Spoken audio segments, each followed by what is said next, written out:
Hey guys, welcome back to Let's Play Diablo 3 Hardcore with the Demon Hunter. As always, this is Josh, and as usual, I fucked up. I recorded a bunch of stuff a few days ago, and I'm not sure exactly what caused it. Could be that I updated some drivers, could be that I was going through some stuff with showing how DX Story works with a friend of mine. I don't know. Either way, I ended up changing what it normally has set for recording the game audio to something that wasn't having audio at all. So, yeah, I recorded, I did the final tally. It was like 3 hours and 40 minutes worth of stuff. Not just Diablo, but other things as well, with no audio from the game at all. Just me and my rambling, which basically means it was worthless because, yeah, there's only so much of me even I can take. So, going to clear some stuff out of my inventory here, and I'll get you brought up to speed. Basically, I didn't get too far, not too terribly far, but I'll be redoing it all. I'm just going to be slightly higher level than I was. You can see I'm level 9 now. I can't remember exactly what I was when I left off in the previous video, but damn sure wasn't 9. Doubt it was 8. But I've reset myself to the quest where I was at when I left off, so we're all good. I'll get rid of that. And we'll hang on to that just in case.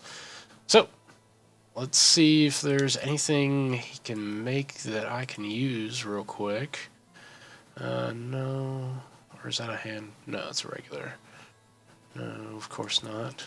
And let's check here. Maybe, but those are pretty good. I could use a replacement on those. That could honestly be better. Don't need a shield. So let's roll the dice, shall we? Let's make another set of bracers. Can't remember. I don't think I recorded this, or I think it's one of the bad ones. I had actually, yeah, I'm damn sure gonna keep that. I had actually managed to make a pair of bracers that, for some reason, the game refused to let me equip. I don't know why or what was going on there. Yeah, I'm gonna take both of those actually. Did it? Okay. Yeah, it would not equip them. It refused. It was really strange. And then I made another pair that ended up being better, and it took them. And now I just destroyed them. Because I'm like that. Yeah. Anyway. It's just been one nightmare after another, but we're all sorted out now. And ready to get back to business. So when I left off on the last video you saw... It seems so zoomed in. I think it's because I'm so used to playing Torchlight, which is awesome, by the way. There'll be a video up for that soon if you haven't seen it yet. Don't know what I'm going to upload first. Anyway, where we last left off, I killed Hadrig, and I don't think I mentioned this until the video that I screwed up. But this, for those of you who played or saw, I don't know if my original videos got to this point or not, this didn't used to be a transition. It used to just be a bridge that went straight across to the next zone. It was seamless. And when you got partway across, there'd be some demons that would just charge at you, and you'd take care of them. It was a neat little event-ish type thing. But they ended up adding this because there was also a good chance that a champion pack could spawn just the other side of the bridge. And especially in Inferno, and this happened to me once, they could end up chasing you basically back across the bridge and into town. And my first time here in Inferno, I actually ended up fighting a group of champions right here. So kind of a bad thing to end up having demons get into town and possibly even, spawn camping you. So that's why they added this. Just thought that was an interesting little fact. So I probably have some different skills that I didn't have before. So I'm just going to go over everything I've got just in case. So I'm still using Hungering Arrow. I've got Puncturing Arrow, which takes up to 50% chance to pierce. It's a 15% increase. Using Rapid Fire, which is awesome. Nothing more to say about that. I've got Caltrops, which I know for sure I had. Also tried out Smokescreen briefly. The thing to note about Smokescreen is where it says invisible, it also counts as invincible. You're not going to take damage for that 1 second, but timing is critical, and as such, I'm not using it. At least not yet. And then I'm also using Vault. Vault is going to be my get out of bad shit free card. Always having to re-remember my key bindings on my Nostromo. So that's Vault right there. Really handy because even if you're completely circled up by a group of mobs, Vault is going to get you through them. Man, it's so weird playing this after as much Torchlight 2 as I've been playing. It feels so slow. And zoomed in, really strange, and the whole online thing. That's a little odd. But yeah, what are you gonna do? But I think, the way I'm looking at this now is basically I'm gonna get through this. I told you guys that I was going to do this, and I want to.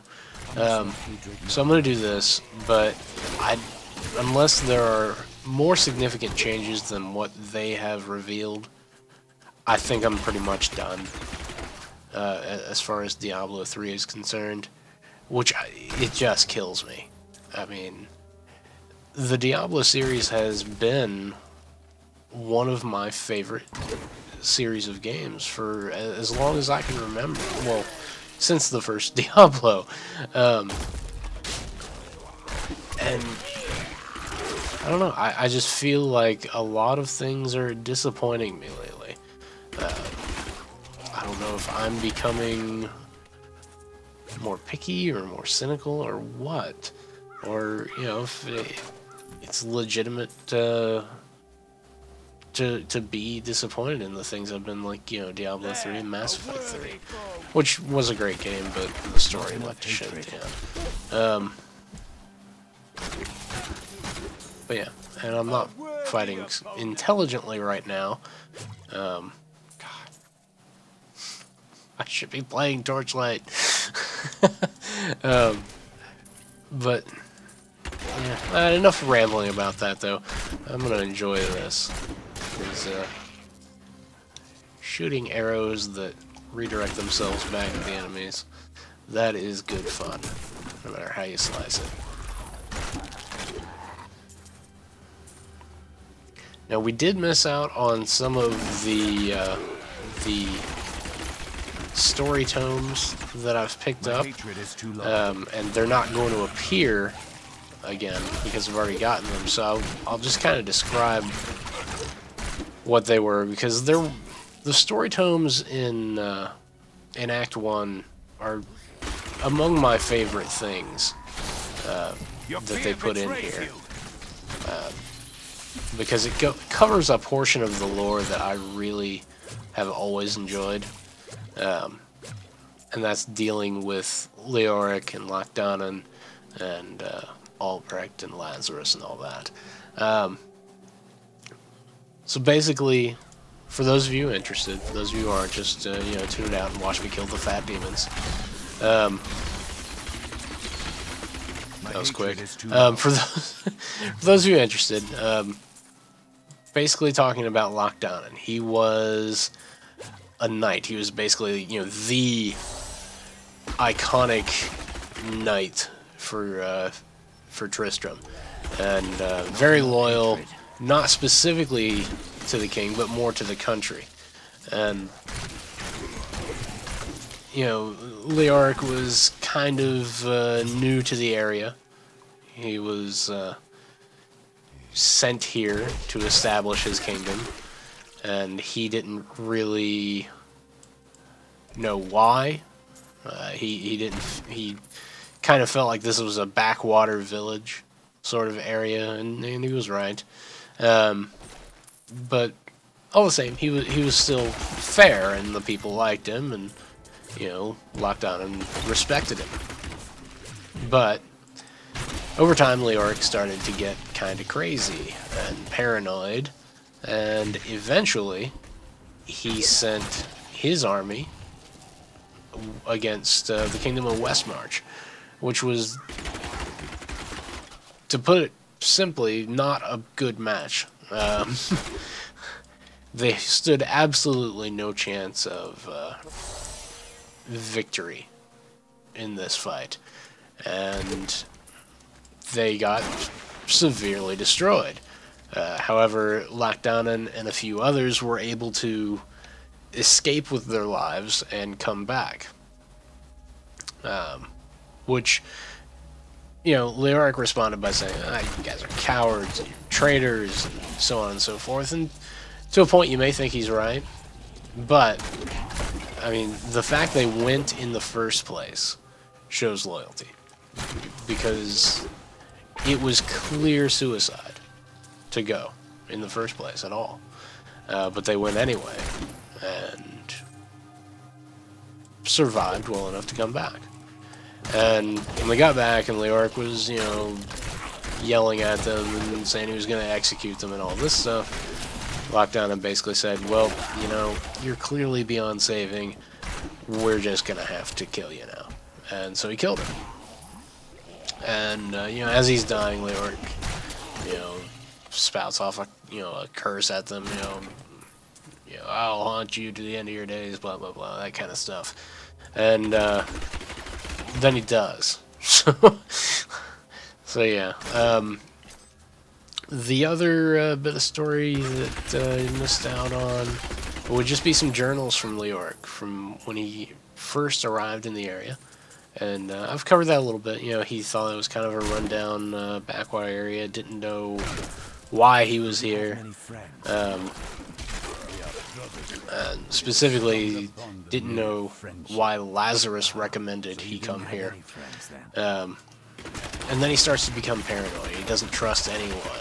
But he says his son Albrecht seems to enjoy it here well enough. And that's pretty much all the books that I'd picked up by this point, I think. So yeah, sorry that was kind of a bit of a rambling story bit there. But just thought for those of you who are interested, you may want to hear it. So, let's go ahead and head up. I'm done wandering around now. I'll actually go into the cemetery.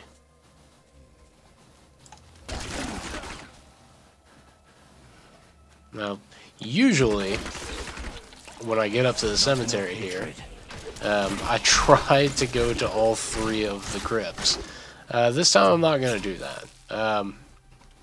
Now, the three crypts they're randomized, basically. Kind of like everything here. One of them is going to have the crown that we're looking for. Two of them are not. You never know which one it's going to be, unless you're me, and it's always going to be the first one you go into, because I'm a cursed son of a bitch. You would think that'd be a good thing, but I actually really like the random events that you can get in the others. I always end up missing them. So yeah. Let's pick up the Gravedigger's log. This is kind of interesting. When King Leoric came to court, he brought many nobles with him. And nobles, oddly enough, want noble crypts. So I showed up with my shovel, thinking to make easy profit by digging a few holes. Ha! There's no stopping their demands around here. Now, I eat, sleep, and breathe dirt, it seems. So, digging a lot of graves, basically. And fancy crypts for the nobles. And we're looking for the crypt of Chancellor Eamon. It's Hadrig's grandfather, I think. So we'll try this one first. What the hell? Now, with me saying that I'm only going to go to until I get it, this will be the one time that I've played through this, and I've played through this a lot of times, especially if you count the beta. This will be the one time where I get it on the third one. Calling it now, folks. Pick that up for some attack speed bonus. Oh, see, this is not going to be it. We've got the Matriarch's Bones event here, which I got last time. This is probably the most common event. At least it is for me. I never get Jar of Souls. So, let's go ahead and talk to Lady Dunhill. Grave robbers have defiled my tomb. Now, my husband writhes in torment, because I do not rest at his side. Poor lady. Return my bones, so that we may rest in peace. Okay, so she wants us to return her bones to her husband's side. Now, her bones are in these 3 funerary urns. One there, one there, one there. Now, a player that does it the first time may do one and then fight the boss. However, what you can do is actually just set them all off at once, and you only get the one unique mob, which can be helpful. So yeah, just a little tip. It's not always advantageous to do that, I don't think, but I prefer to. That way you can just kind of get it out of the way a little bit quicker. You get no additional bonuses for killing all 3 of them. So yeah, took them out. I will go ahead and click on the sarcophagus. Event complete. They will drop some items for us here. There we are. So we got a hood. No, we don't really need intelligence. Don't need that. Don't need that. Don't need that. Or that. Nah. That I will take. So, pretty sure this is not going to be it. At least I don't recall ever coming across one where you got an event. Isn't even in this crypt. Yeah, and as he says. Time spent purging these tombs of evil is time well spent. Yeah, so says you, Cormac. So let's pick up Frenzied Shrine for another attack speed bonus. Head straight into the next crypt and see what we can find. So far, my prediction shaping up to be true. Although I've got a good feeling about this one. And there we go. Use the level up animation to blow them away from me. Fantastic. And we're level 10 now, which means we get our first passive slot. And we're going to have 2 choices. We've got Thrill of the Hunt and Tactical Advantage. I'll take a look at those here in a second and talk to you about what they are and what I want to go with and why. So, let's go ahead and bring it up. Passive skills are down here. And we've got 2 choices. Tactical Advantage. Whenever you use Vault, Smokescreen, or Backflip with Evasive Fire, you gain 60% movement speed for 2 seconds. Pretty nice. Thrill of the Hunt. For every 10 seconds, your next bow attack will immobilize your target for 3 seconds. I'm going to go ahead and take this. Reason why, I don't know. I'm not a huge fan of Tactical Advantage. That's basically it. However, we've got some really good ones coming up. Vengeance, is gonna give us a little bit more hatred and cause health globes to be a little more useful to us, because ideally we're not going to get hit all that much. And steady aim is pretty nice. What I want to really get up to, archery is kind of one of those core passives for the Demon Hunter. It's something that you can base a build around, especially as far as your itemization is concerned. And not brooding. What was the one I was thinking? Sharpshooter, but we're not going to get that in this playthrough. But my Demon Hunter in normal has this, and it's really kind of cool. So eventually, it just ticks up to 100% crit chance. You look at the stats page, like, wow. But it's also useful. So yeah, go ahead and pick up Thrill of the Hunt. It's going to help me manage some crowd control a little bit.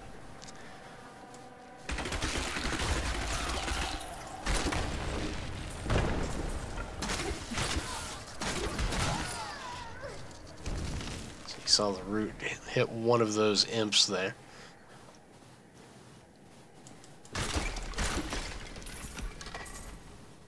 All this pomp. I think this might what? be A it, sinful maybe. monarch who laid waste to his kingdom. Might be shaping up for a Jar of Souls, though. Which would be cool. I wouldn't mind getting Jar of Souls.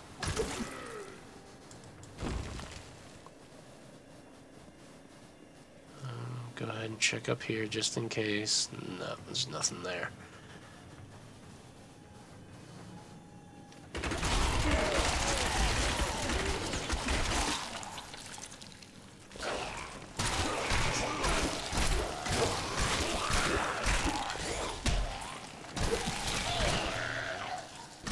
Okay.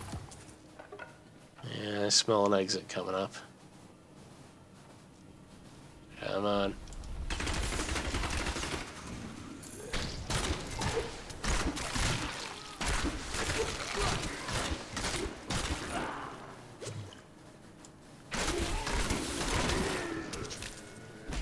I know it's gonna be here.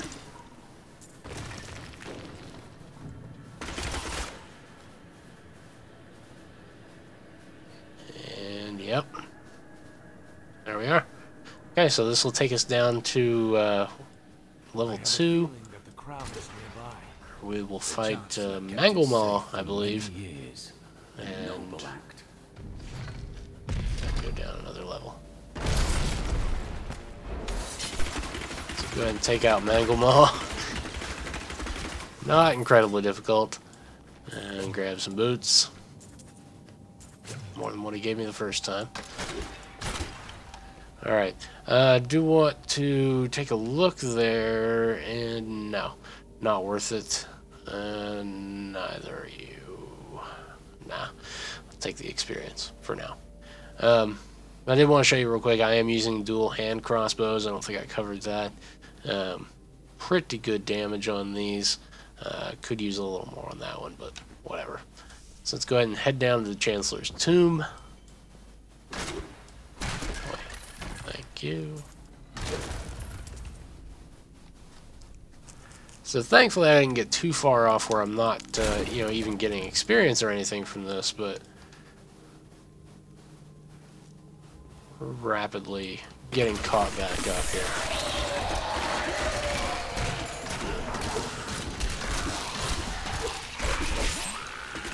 Ironically, I had gotten just to the point that I had gotten to the first time I tried to record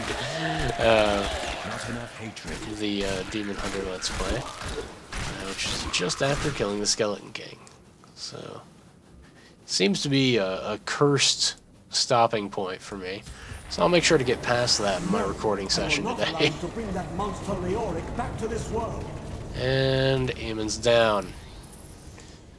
So, normally, slightly more difficult, but to be honest, not much.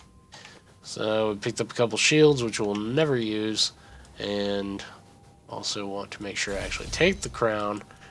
Part of the quest objective here is to actually use Town Portal. You usually get the skill at this point, so you do need to use it to actually complete the objectives. Let's see, it actually fills in the little box there. And now we'll go talk to Hadrig, and he'll make us a crown. You found the crown. Truth be told, I didn't think you'd make it back alive. Ah, it needs repair. Should be no problem. It's good to work again. There. New as the day it was placed upon the Black King's head. I need something more than making spades to occupy my mind. I want my life to mean something. Then we are allies. Each weapon you forge for me shall serve to purify these lands. One more thing. Your apprentice is dead. Fool boy. Hope for the worst and you will not be disappointed. Thank you for the news. Okay, so this is the point at which you would normally unlock the blacksmith for your regular game, but because I've already done it, he was already usable for me up until this point.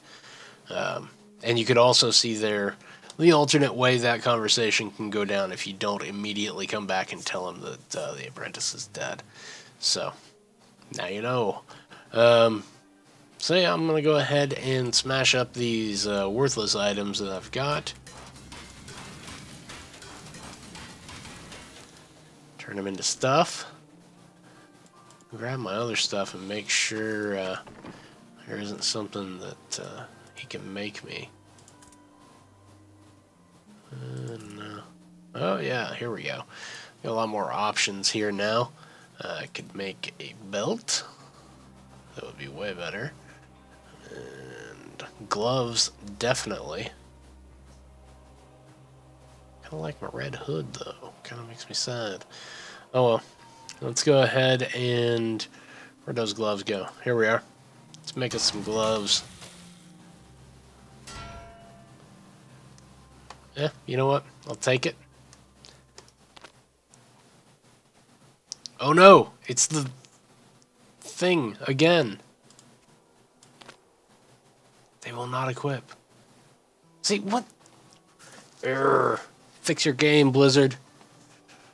Crazy. Well, what fixed it last time was making a new pair, a new item. And they're really, I mean, the attack speed's alright, but intelligence is pretty much worthless. Let's go ahead and try another. What the hell? And yes, that worked out really well. So, I'm going to walk far away from Hedrick in case it's his fault.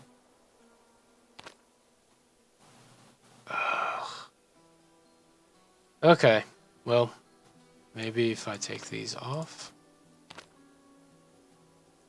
I don't understand. I don't get it. Okay, well, I'm going to go ahead and end this episode here for now.